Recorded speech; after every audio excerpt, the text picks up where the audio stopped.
वाला question question number आप लोगों के सामने है। इकोसिस्टम को की सही परिभाषा क्या है?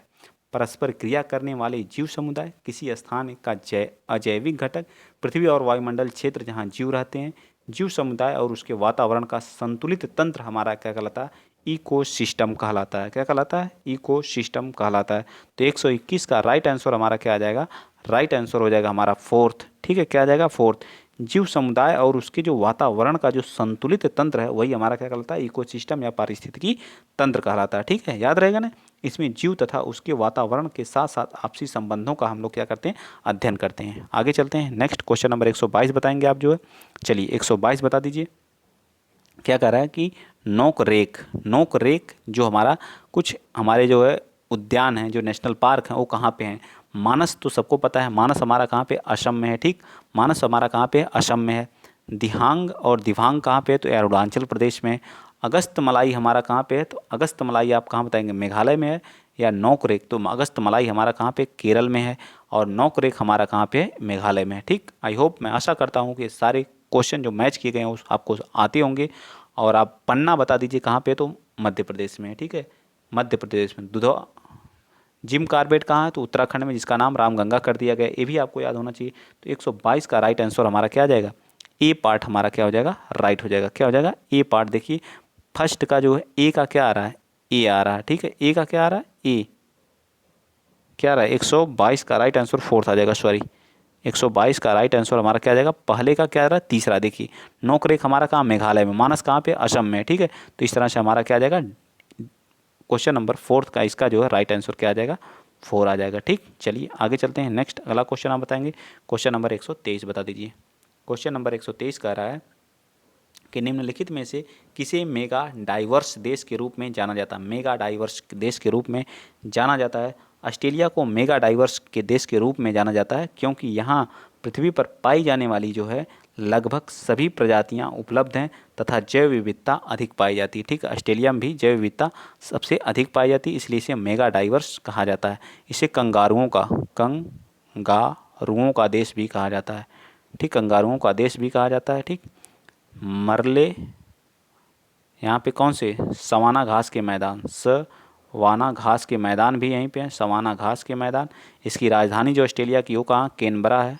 कैनबरा है। ठीक, कहाँ है? कैनबरा है। ठीक है, जैव विविधता ज़्यादा पाई जाती है। ठीक है, जैव विविधता पाई जाती है। ठीक, चलिए आगे चलते हैं, इतना काफ़ी है डिटेल से। ठीक, चलिए आगे चलते हैं। क्वेश्चन नंबर आप 124 बता दीजिए। क्वेश्चन नंबर 124 कह रहा है कि खाद्य श्रृंखला में परस्पर समूह को क्या कहा जाता है? जो खाद्य श्रृंखला होती है उसके परस्पर समूह को खाद्य चक्र, श्रृंखला क्रिया, खाद्य जाल या बायोमास का पिरामिड। 124 का राइट आंसर आप बताएंगे, बताइए। तो इसका राइट आंसर हमारा क्या आ जाएगा? खाद्य जाल कहा जाता है। ठीक, क्या? खाद्य जाल कहा जाता है। जैसे सबसे पहले पादप। ठीक है, पादप को कौन खाएगा? बकरी खाएगी। ठीक है, बकरी खाएगी। ठीक, बकरी को कौन खाएगा? शेर खाएगा। शेर खाएगा। शेर की मृत्यु होगी तो कौन खाएगा? बाज खाएगा। बाज या चील जिसको बोलते हैं। फिर उसके बाद क्या होता है? इनका अपघटन हो जाता है। अपघटन। ठीक है, फिर अपघटन से फिर वही क्या बनता है? घास भूस बनते हैं। फिर वही प्रक्रिया हमारी चलती, खाद्य श्रृंखला चलती रहती है। ठीक, चलिए आगे चलते हैं। नेक्स्ट अगला क्वेश्चन 125 बताएंगे। मनुष्य किस प्रकार का उपभोक्ता है? सर्वभक्षी उपभोक्ता है, द्वितीयक उपभोक्ता है, तृतीयक है या प्राथमिक है? तो 125 का राइट आंसर क्या आ जाएगा? मनुष्य एक तरह का क्या है? सर्वभक्षी है। किस तरह का? सर्वभक्षी, जो सभी चीज़ों का क्या करता है? भक्षण करता है। ठीक है, शाकाहारी और मांसाहारी दोनों, इसलिए इसे सर्वभक्षी कहा गया है। मानव पोषण स्तर 4 का सदस्य है। इसे सर्वाहारी के अंतर्गत रखा जाता है। ठीक है, क्या? सर्वाहारी के अंतर्गत रखा जाता है। नेक्स्ट बताइए। प्रथम विश्व पर्यावरण दिवस, देखिए मैंने कई बार इस चीज़ को बताया था, कब मनाया गया था, ये पूछ दिया। ठीक है, पर्यावरण दिवस कब मनाया जाता है? तो पर्यावरण दिवस जो है 5 जून को मनाया जाता है। ठीक है, 5 जून को। ठीक है, कब? 1972 में UNEP, United Nation Environment Programme की स्थापना हुई थी और 1973 या 74 से पहली बार मनाना स्टार्ट। तो 1973 में पहली बार मनाना क्या किया गया था? स्टार्ट किया गया था। 1973 में से पहली बार जो 5 जून को मनाना स्टार्ट किया गया था। ये सारी चीज़ें आपको क्या होनी चाहिए? याद होनी चाहिए। ठीक है, और 12 और कब कब इसकी स्थापना हुई थी ये भी बता दीजिए। तो स्थापना जो है 1972 में हुई है, जिसका हेडक्वार्टर नैरोबी केन्या में है। आगे चलते हैं, क्वेश्चन नंबर 127 बताएंगे आप। क्वेश्चन नंबर 127 कह रहा है कि निम्नलिखित में से किसे प्राकृतिक का मेहतर कहा जाता है। प्राकृतिक का मेहतर किसे कहा जाता है? जीवाणु एवं कवक को। किसको कहा जाता है? जीवाणु, जीवाणु, जीवाणु एवं एवं कवक को हम लोग क्या कहते हैं? मेहतर कहते हैं। ठीक, क्या कहते हैं? जीवाणु एवं कवक को। तो इस तरह से बी पार्ट हमारा क्या आ जाएगा? राइट आ जाएगा। ठीक है, आगे चलते हैं। 128 बता दीजिए। 128 बताइए फटाफट, क्वेश्चन को आज हम लोग करते हैं। ठीक है, कह रहा कि वन्य जीव संरक्षण में कौन सा गैर सरकारी संगठन है, मतलब एनजीओ है? WWF फॉर नेचर इंडिया, भारतीय वन्य जीव बोर्ड, राष्ट्रीय वन्य जीव क्रिया योजना, या उपरोक्त में से सभी। 128 का तो ये जो है WWF वर्ल्ड नेचर, इसको एक क्या गैर एनजीओ, जिसकी स्थापना कब हुई थी? 1969 में। कब हुई थी? 1969 में इसकी क्या हुई थी? स्थापना हुई थी। इसका क्या आ जाएगा? ए पार्ट हमारा क्या होगा? राइट आंसर हो जाएगा। ठीक है, इसका जो हेडक्वार्टर है, जिसको मुख्यालय बोलते हैं, मुख्यालय दिल्ली में। पहले कहाँ? इस वर्तमान में दिल्ली है, पहले कहाँ था? तो पहले मुंबई था। इसका हेडक्वार्टर पहले कहाँ था? मुंबई था। ठीक है, कहाँ था? मुंबई। ठीक, याद रखेंगे। चलिए नेक्स्ट 129 बताएंगे। 129 क्या कह रहा है? हमारे पर्यावरण के बचाने के लिए 3 आर हैं। बताइए कौन कौन से आर हैं? जो 3 आर हैं वो कौन कौन से हैं, इसको बताइए। कम उपयोग, पुनः चक्रण और पुनः निर्माण। बताइए कौन सा? 129 का 3 आर हमारे कौन कौन से हैं? 3 आर, 3 आर कौन कौन से हैं बताइए। एक को हम लोग क्या कहते हैं? रिड्यूस बोलते हैं। क्या बोलते हैं? रिड्यूस। ठीक, रिड्यूस, रीयूज, रीयूज, और क्या एक को बोलते हैं? रिसाइकिल। क्या बोलते हैं? रिसाइकिल। ठीक है, रिड्यूस, रीयूज और रिसाइकिल, ये हमारे 3 आर हैं। तो बताइए क्या कह रहा है? रिड्यूस मतलब कम उपयोग, फिर क्या कह रहा है? रीयूज पुनः उपयोग, रिसाइकिल पुनः चक्रण। तो इसका राइट आंसर हमारा क्या आ जाएगा? बताइए। तो ये हमारा थर्ड पार्ट हमारा इसका क्या आ जाएगा? राइट आ जाएगा। ठीक है, नेक्स्ट चलते हैं अगला क्वेश्चन। क्वेश्चन नंबर 130 बताएंगे। क्या कह रहा है कि निम्नलिखित में से किस गैस का उत्सर्जन यातायात परिवहन में सर्वाधिक होता है? Sulphur dioxide, ozone, methane, carbon monoxide. तो 130 का राइट आंसर हमारा आ जाएगा, क्या हो जाएगा? सर्वाधिक उत्सर्जन होने वाली गैस कौन सी हमारी? कार्बन मोनोऑक्साइड है। ठीक है, 153 का राइट आंसर, 130 का राइट आंसर हमारा क्या आ जाएगा? Carbon monoxide. ठीक है, ये जो हमारी मीथेन होती है, जब पशु क्या करते हैं? जुगाली करते हैं। क्या करते हैं? जुगाली करते हैं, तब यह हमारी गैस क्या होती है? रिलीज होती है। ठीक है, ओजोन, ओजोन जो हमारी क्या है? ओजोन भी एक तरह की गैस है। सल्फर डाइऑक्साइड जो हमें क्या, कौन सी वर्षा, जो अम्लीय वर्षा में क्या होती है? सहायक होती है। नेक्स्ट चलते हैं क्वेश्चन नंबर 133, 131 सॉरी। रेडियोधर्मी प्रदूषण मापने की इकाई क्या है? जो रेडियोधर्मी प्रदूषण है वो किससे मापे जाते हैं? तो ये हमारे जो रेडियोधर्मी प्रदूषण होते हैं उनको हम लोग रोटजन से मापते हैं। किसको? रोटजन। किससे मापते हैं? रोटजन से मापते हैं। ठीक है, ये प्रदूषण जो नाभिकीय विस्फोटों, आणविक ऊर्जा संयंत्र, रेडियोधर्मी पदार्थों आदि के कारण क्या होते हैं? उत्पन्न होते हैं। सभी प्रकार के जो प्रदूषकों में सर्वाधिक क्या होते हैं? ये सबसे खतरनाक होते हैं, सबसे खतरनाक होते हैं। नेक्स्ट बताएंगे क्वेश्चन नंबर 132। हवा का एक तीव्र भंवर जो समताप मंडल में बनता है, अंटार्कटिका के ऊपर छाया रहता है, कहा जाता है ध्रुवीय समताप मंडलीय या ध्रुवीय भवंडर, या इनमें से 1 और 2 बताइए। तो इसका राइट आंसर क्या आ जाएगा? 2। इसे बोलते हैं ध्रुवीय भवंडर। क्या बोलते हैं? ध्रुवीय भवंडर। यह हवा का क्या होता है? तीव्र भंवर होता है जो समताप मंडल में बनता है और अंटार्कटिका के ऊपर क्या रहता है? छाया रहता है। इसे कहते हैं ध्रुवीय भवंडर। क्या कहते हैं? ध्रुवीय भवंडर। याद रखिएगा क्या कहते हैं? ध्रुवीय भवंडर। नेक्स्ट, अब आगे क्वेश्चन बताएंगे आप। क्वेश्चन नंबर 133 बता दीजिए। कह रहा लंदन धूम्र पाया जाता है। जो लंदन धूम्र है वह पाया जाता है कहाँ? ग्रीष्म ऋतु में लंदन में एक तरह का क्या होता है? कुहरा छाया रहता है। ठीक है, यह जो कहाँ पाया जाता है?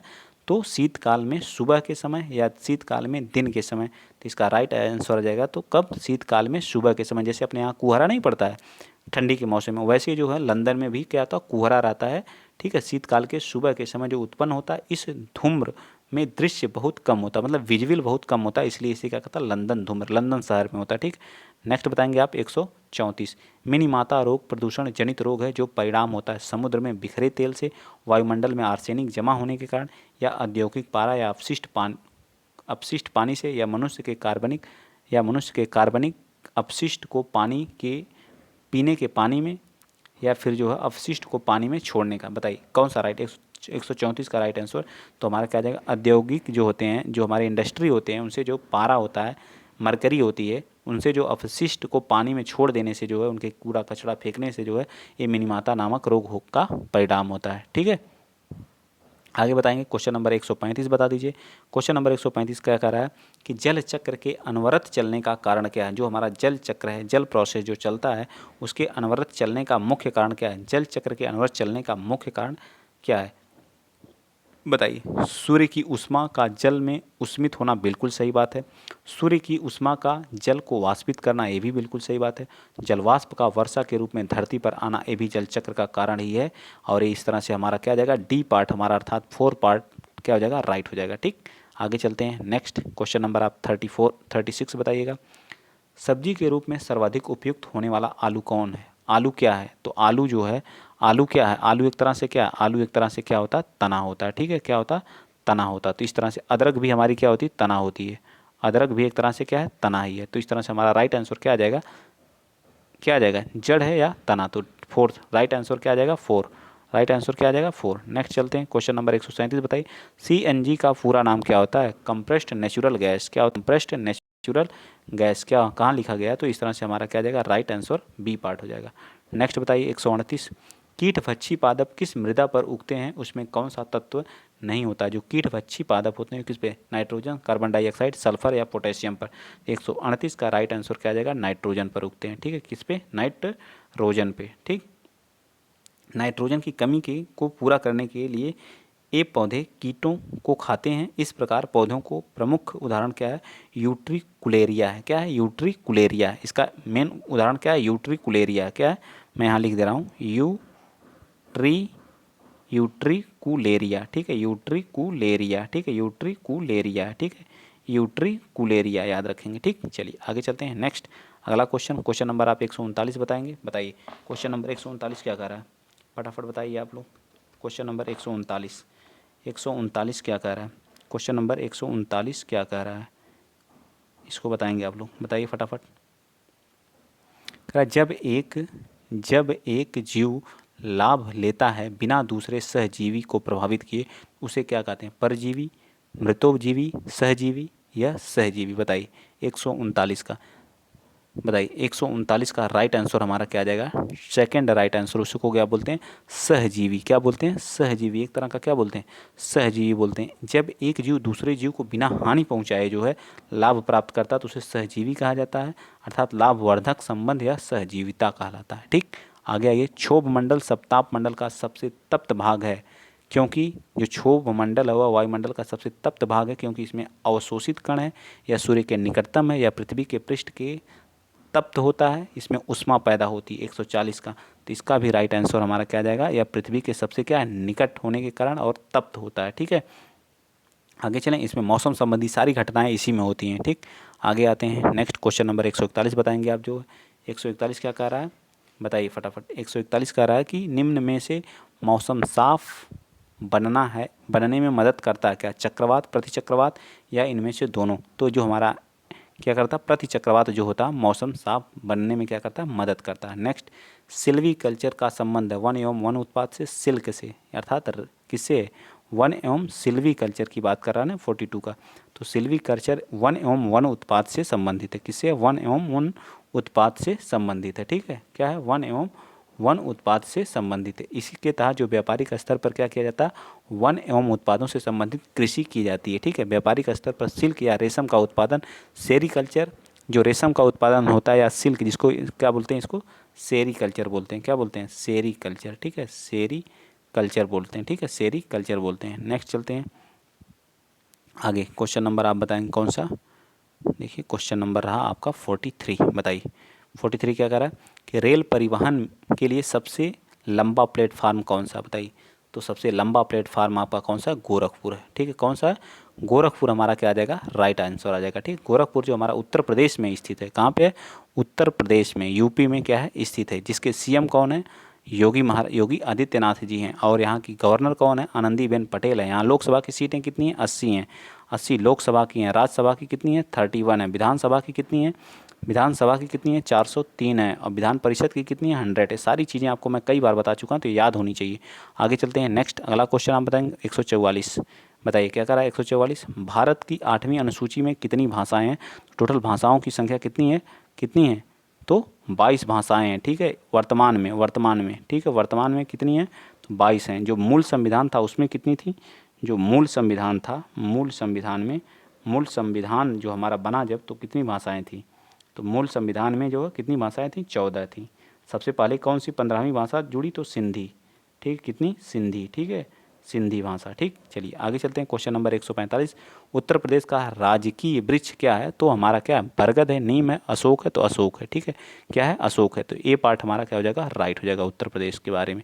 आगे चलते हैं। 146वां बताइए, पर्यावरण अध्ययन की अंतः विषयी प्राकृतिक पर्यावरण मुद्दों को द्वारा जो है संबोधित करता है, बताइए, करती है 146 का। तो इसका जो है राइट आंसर 146 का बताइए क्या आ जाएगा? 146 का राइट आंसर हमारा आ जाएगा फोर्थ, ठीक है, क्या आ जाएगा? फोर्थ, क्या आ जाएगा? फोर्थ, विज्ञान, सामाजिक विज्ञान, पर्यावरण शिक्षा एवं विषय वस्तु का प्रयोग, ठीक है। तो हमारा राइट आंसर क्या आ जाएगा? डी। नेक्स्ट चलते हैं। क्वेश्चन नंबर आप बताएंगे 47, बताइए 47 क्या कर रहा है? 47 का पर्यावरण अध्ययन जो है अपनी कक्षा में समूह क्रियाकलाप का निर्माण करते हुए आप निम्नलिखित विचारों में से किस पर ध्यान रखेंगे? बच्चों की रुचि का ध्यान रखेंगे? बिल्कुल रखेंगे, हम बच्चों की रुचि का ध्यान रखेंगे, बिल्कुल। लड़कों और लड़कियों को समान रूप से रुचिकर लगे, उसमें मूल्यवान सामग्री लगे, सभी धार्मिक और सांस्कृतिक पृष्ठभूमि से बच्चों को रुचिकर लगे। 147 का हमारा क्या आ जाएगा? बी पार्ट क्या आ जाएगा? राइट आंसर आ जाएगा, ठीक है, क्या आ जाएगा? फर्स्ट, सेकेंड और फोर्थ हमारा क्या आ जाएगा? राइट हो जाएगा, ठीक। इस सारी चीज़ों का हमें क्या करना? ध्यान रखना, ठीक है। चलते हैं आगे। नेक्स्ट अगला क्वेश्चन आप बताएंगे। क्वेश्चन नंबर कौन सा? क्वेश्चन नंबर आप बताएंगे 148, बताइए क्या कर रहा है कि सामूहिक कार्य से पर्यावरण अध्ययन कर रहे बच्चों की जो सामाजिक व्यक्तिक विशेषताओं के आकलन के लिए निम्नलिखित में से कौन सा उपकरण सर्वाधिक उपयुक्त है? दत्त कार्य, कागज पेंसिल परीक्षण, मौखिक प्रश्न, निर्धारण मापनी। तो राइट आंसर क्या आ जाएगा? 148 का। तो इसका क्या आ जाएगा? मौखिक प्रश्न हमारा क्या आ जाएगा? सबसे सटीक है। देखिए 5 क्वेश्चन तो 100% रहेंगे ही पेडागोजी से, जो समझ बेस पर रहते हैं। आगे बताइए 149 का। तो 149 का क्या हो जाएगा? बताइए 149 का कार्य प्रेक्षण विधि की सीमाएं होती हैं, तो इसकी क्या होती हैं? तो क्या होती हैं? यह विधि मितव्ययी नहीं होती, बिल्कुल सही बात है। इस विधि में प्रेक्षण सूक्ष्मता से न करने पर प्राप्त परिणाम अधिक वैध एवं विश्वसनीय नहीं होते हैं, बिल्कुल सही बात। इस विधि से व्यक्ति के आंतरिक व्यवहारों का अध्ययन संभव नहीं है, बिल्कुल सही। तो उपरोक्त में से हमारा क्या आ जाएगा? डी पार्ट हमारा क्या आ जाएगा? राइट आ जाएगा, ठीक है। आज का लास्ट क्वेश्चन आप बताएंगे, बताइए क्वेश्चन नंबर 50। क्वेश्चन नंबर 50 क्या कह रहा है कि निरीक्षण विधि की विशेषता नहीं है। जो हमारी निरीक्षण, जिसमें निरीक्षण किया जाता है, तो कौन सी नहीं? तो ये हमारी क्या है? यह एक बाल केंद्रित विधि है जिसमें शिक्षक एवं प्रशासक के रूप में होता है, शिक्षक एक प्रशासक के रूप में होता है। तो थर्ड पार्ट हमारा क्या जाएगा? राइट हो जाएगा। आप ईवीएस में बताएंगे आपके कितने सही हुए हैं, ये सब पीवाई क्यों हैं, ठीक है। तो आई होप, मैं आशा करता हूँ कि आपको सारी चीज़ें समझ में आ रही होंगी। तो आज के लिए इतना ही। अगर वीडियो अच्छा लगा तो प्लीज़ शेयर करिए, चैनल को कर लीजिए सब्सक्राइब करिए। जय हिंद, जय भारत।